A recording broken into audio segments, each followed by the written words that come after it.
सत्यापन, जो नौकर और किराएदार हैं उनका सत्यापन क्यों आवश्यक है, दृष्टि देखें कि इससे घर और परिवार की सुरक्षा सुनिश्चित कर सकते हैं।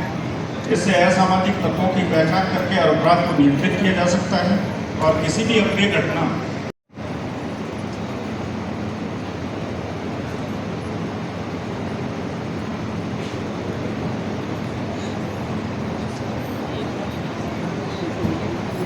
राजकोट सिटीजन एक्ट के कुछ महत्वपूर्ण फीचर्स जो महिलाएं एवं नागरिकों की सुरक्षा में महत्वपूर्ण योगदान रहा है, इसके बारे में डिटेल से बताऊंगा।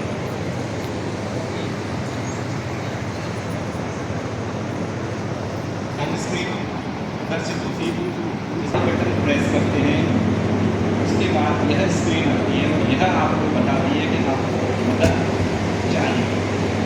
हम आपकी मदद को प्राप्त कर सकते हैं इमरजेंसी सर्विस और इमरजेंसी नंबर पर आप बताना चाहते हैं कि इस नंबर पर मेरी कोई जानकारी बता दें कि इस प्रकार कहीं।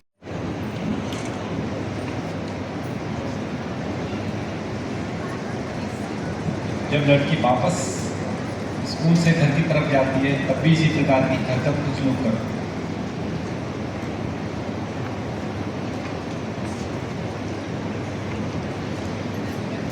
नंबर तो दे जाओ।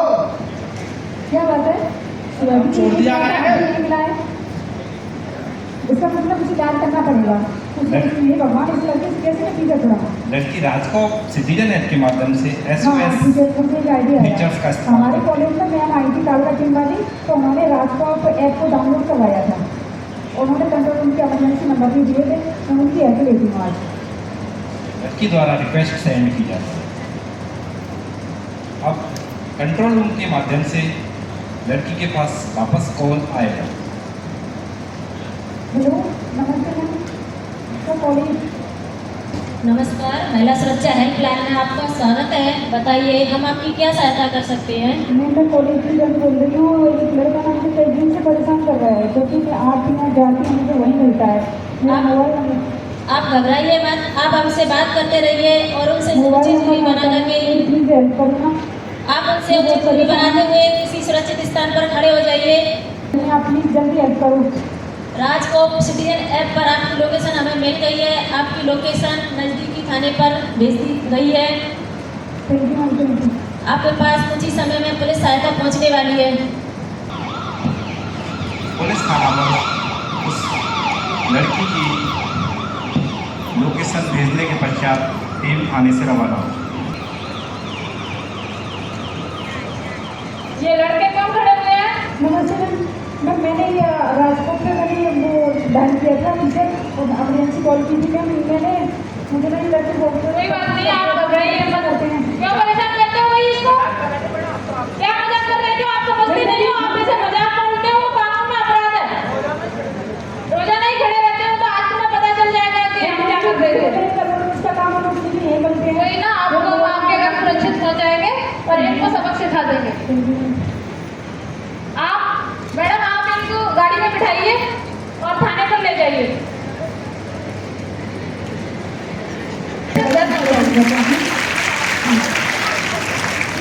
कॉलेज जा रही थी, उसे 2 मनचलों के द्वारा परेशान किया जा रहा था, तो उसने राजकोट सिटीजन ऐप के जरिए कंट्रोल को अपनी लोकेशन सेंड की। 1090 व 112 की टीम एवं संचालित कालका पेट्रोल ने कल ये मनचले फिर किसी और बच्ची को भी परेशान करते और इस बच्ची को तो दोबारा परेशान करते ही करते, लेकिन किसी अन्य बच्ची को भी परेशान करते। याद रखिए, अपराध से ज़्यादा दोषी वह टुप्पी है जो अपराध को बढ़ावा देती है। इसलिए हमें अपराध को सहन नहीं करना है, टुप्पी नहीं साधनी है, उसके खिलाफ आवाज़ उठानी है और अपराधियों को सलाखों के पीछे पहुंचाना है। सभी बहनों और बेटियों से मैं कहना चाहूँगी कि यदि कोई आपका पीछा करता है, आपको तंग परेशान करता है, आपका रास्ता रोकता है, आपके साथ कोई अश्लील कमेंट करता है, छेड़छाड़ करता है, तो आप घबराएं नहीं, तुरंत राजस्थान पुलिस द्वारा दिए गए हेल्पलाइन नंबर 1090 और 112 पर कॉल करें।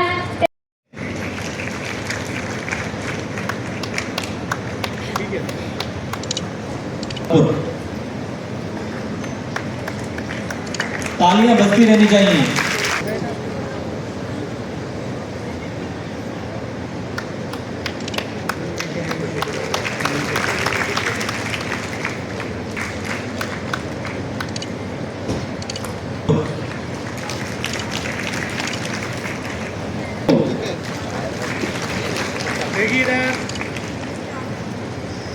थाना सनमतुआ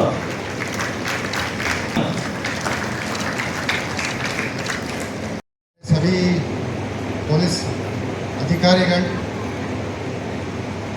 माताएं, बहनें, छात्राएं और मेरे प्रिय पत्रकार भाई, आज पुलिस विभाग द्वारा यहाँ पे जागरूकता, एक तो सेल्फ डिफेंस के, आत्मरक्षा, और दूसरा जो है अवेयरनेस प्रोग्राम, जो भी कानून के बारे में और कई सारे जो सोशल इश्यूज और कुछ सामाजिक कुरीतियों के बारे में अवगत कराया गया। मैं उन्हीं बातों को दोहराना नहीं चाहता हूँ, लेकिन बस मैं आपको एक चीज़ बताना चाहता हूँ कि भाई देखो, जो फ्रॉड है, क्राइम है, वो जब से इंसान पैदा हुआ है, जब से इंसानियत धरती पे आए, तब से ये चल रहा है। ऐसे नहीं कि अभी कुछ ही सालों में ये क्राइम शुरू हो गया या पहले नहीं था। पहले सारे, कुछ लोग कहते हैं कि पहले सतयुग था, अब कलयुग में आ गए, कलयुग में आके सारे क्राइम्स बढ़ गए। ऐसा नहीं है, पहले भी क्राइम्स थे। क्राइम के परिभाषा, क्राइम को देखने की नज़रिया और क्राइम करने का तरीका अलग था। अब जैसे समाज आगे बढ़ रहा है, वैसे ही क्राइम का तरीका भी चेंज हो रहा है। पहले तो लूटपाट करने के लिए काफ़ी मेहनत करना पड़ता था, लोगों को डकैती वगैरह डालना पड़ता था। अब कुछ नहीं है, वो एक OTP से लोगों के सारे जीवन भर के जो पूंजी है, जो मेहनत की कमाई है, वो साफ हो जाता है। ये क्यों होता है? क्योंकि लोग ज़्यादा तेज हो गए, तेज तर्रार हो गए, बट अनएम्प्लॉयड है, और दूसरों को देखते अपने एस्पिरेशंस बढ़ाते हैं कि रातों रात अमीर होना है। और जो विक्टिम है वो भी यही सोचते हैं कि भाई जो भी पैसे हैं हम दे देंगे तो दुगना होके हमें मिल जाएगा। ये पॉन्जी स्कीम जो बताते हैं, पॉन्जी स्कीम, पिरामिड स्कीम, जो आपके पिरामिड स्कीम में, जैसे धौलपुर में भी कई सारे लोग चिटफंड में पैसे देके चिटफंड में पैसे देके अपने पूरी ज़िंदगी की कमाई को दबा दिया। तो इसीलिए कृपया आप सभी लोग जो भी रातों रात अमीर होने का सपना छोड़ दें। आभार कि आप इस बड़ी संख्या में आज जो महिला संवाद, जो सुरक्षा संवाद कार्यक्रम है, उसका आप भागीदार बने। जैसा कि आप सबको विदित है कि ये जो कार्यक्रम है, ये पूरे प्रदेश भर में समस्त जिलों में जुलाई माह में आयोजित किया जा रहा है। उसी कड़ी में आज धौलपुर में इस कार्यक्रम का आयोजन जो है वो पुलिस की टीम के द्वारा किया गया है। बहुत ज़्यादा बातें ना करते हुए मैं चंद शब्दों पे अपनी कुछ चीज़ें दोहराना चाहूँगा कि जो महिला सुरक्षा का जब विषय आता है, सबसे पहले अपने मन में ये सवाल आता है कि महिला सुरक्षा से हम समझते क्या हैं। जैसे कृष्ण ने भी अपनी, जब डिप्टी साहब उन्होंने अपनी प्रेजेंटेशन में बताया कि महिला सुरक्षा से हमारे सबसे पहले हमारे जहन में ये आता है कि महिला सुरक्षा मतलब फिज़िकल सुरक्षा। वो सिर्फ फिज़िकल सुरक्षा ना होकर, जैसा आपने आज के सेशन में भी देखा, वो स्टार्ट हुई आपकी सेल्फ डिफेंस सेशन के साथ। उसके बाद आपने जाना कि वो सुरक्षा सिर्फ फिज़िकल ना होकर साइबर सुरक्षा से भी संबंधित है।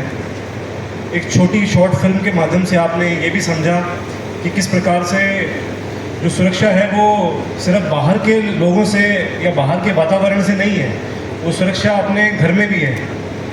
किस परिवेश में आप लोग पल बढ़ रहे हो, वहाँ देख रहे हो कि क्या कोई मेरे बेटे में, बेटी में कोई डिफरेंसेस है, जिसकी वजह से हमें ऐसा कई बार लगने लगता है कि वो हिंसा है। हिंसा वो एक कॉमन फीचर है, उसको हम एक्सेप्ट कर लेते हैं, जो कि नॉर्मल नहीं है। तो आज जो ये संवाद कार्यक्रम आयोजित किया गया, ये इसमें हर एज ग्रुप के लोग हैं, बच्चे भी हैं, महिलाएं भी हैं। हमें जब भी कोई गलत हो रहा हो, कुछ ऐसा चीज़ आपके सामने होती है, उसको एक्सेप्ट नहीं करना चाहिए, उसके खिलाफ हमें खड़े रहना चाहिए। विभिन्न हेल्पलाइन नंबर जैसे सरकार ने जो जारी किए हैं, विभिन्न विभाग उसको मॉनिटर करते हैं, सोशल जस्टिस विभाग भी है, वुमेन चाइल्ड डेवलपमेंट विभाग भी है, पुलिस विभाग भी है। संबंधित से हेल्प लेनी चाहिए और हमें उसको दरकिनार करना चाहिए। साथ ही एक पुराना कोट मेरे ध्यान में आ रहा है, जिसके साथ मैं इसको धन्यवाद को अपना जो है वो विराम दूंगा। अम्बेडकर साहब ने एक बहुत बेसिक सी चीज़ें कही थी, हम जब पढ़ते थे हम कोट को ही ध्यान रखते थे उस चीज़ में, कि मैं किसी भी समाज की प्रगति जो उन्नति है वो उसको इस चीज़ से तय करता हूँ कि उसकी महिलाएं कितनी सशक्त हैं, महिलाएं कितनी सुरक्षित हैं। तो ये जो एक बात कही थी बहुत साधारण सी लगती है, लेकिन एक समाज का जो ट्रू रिफ्लेक्शन है, हम किसी भी समाज की अगर प्रगति की बात करते हैं, आज डेवलप्ड नेशंस की बात करते हैं, प्रगतिशील देशों की बात करते हैं, उसमें अगर आप फ़र्क देखेंगे तो फ़र्क उनकी महिलाओं की स्थिति का ही है।